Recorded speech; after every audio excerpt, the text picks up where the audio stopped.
ভালুকায় BNP ও বিদ্রোহী প্রার্থীর কর্মীদের মধ্যে পাল্টাপাল্টি হামলা ও অগ্নিসংযোগ। ময়মনসিংহ ১১ ভালুকা সংসদীয় আসনে নির্বাচনী উত্তাপ রূপ নিয়েছে ভয়াবহ সংঘর্ষে। বিএনপির দলীয় প্রার্থী ও দলেরই তথাকথিত বিদ্রোহী প্রার্থীর সমর্থকদের মধ্যে পাল্টাপাল্টি হামলা ও অগ্নিসংযোগে সন্ধ্যা থেকে পুরো ভালুকা পৌর এলাকা কার্যত রণক্ষেত্রে পরিণত হয়।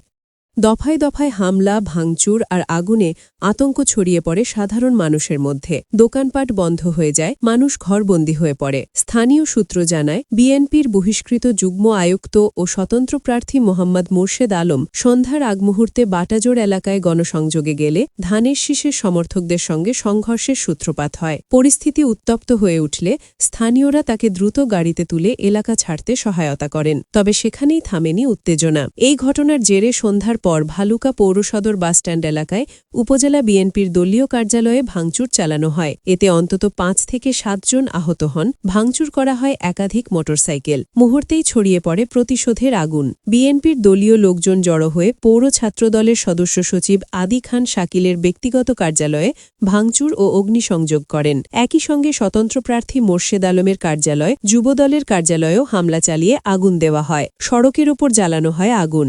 চারদিকে ধোঁয়া আর আতঙ্ক। ফায়ার সার্ভিস ঘটনাস্থলে পৌঁছে আগুন নিয়ন্ত্রণে কাজ শুরু করলেও রাত ৮টা পর্যন্ত আইনশৃঙ্খলা পরিস্থিতি পুরোপুরি নিয়ন্ত্রণে আনা সম্ভব হয়নি। পরে পুলিশ, সেনাবাহিনী ও নির্বাহী ম্যাজিস্ট্রেটের যৌথ উপস্থিতিতে রাত 10:45টার দিকে পৌর শহরে পরিস্থিতি কিছুটা শান্ত হয়। তবে উপজেলার বিভিন্ন ইউনিয়নে তখনও চলছিল উত্তেজনা ও ভাঙচুর। নির্বাহী ম্যাজিস্ট্রেট মোহাম্মদ ইকবাল হোসেন বলেন, প্রচারণার সময় ধাক্কাধাক্কিকে কেন্দ্র করে দুই পক্ষ একে অপরের কার্যালয়ে হামলা ও অগ্নিসংযোগ করেছে। কয়েকটি স্পটে একযোগে এসব ঘটনা ঘটে। পরিস্থিতি নিয়ন্ত্রণে কাজ চলছে। স্বতন্ত্র প্রার্থী মোর্শেদ আলম অভিযোগ করেন, কয়েকদিন ধরেই তার প্রচারে বাধা দেওয়া হচ্ছিল।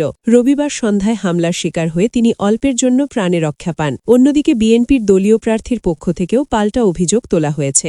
একই দলের প্রার্থী বনাম প্রার্থীর এই সহিংসতায় প্রশ্ন উঠেছে নির্বাচনের নিরাপত্তা ও পরিবেশ নিয়ে।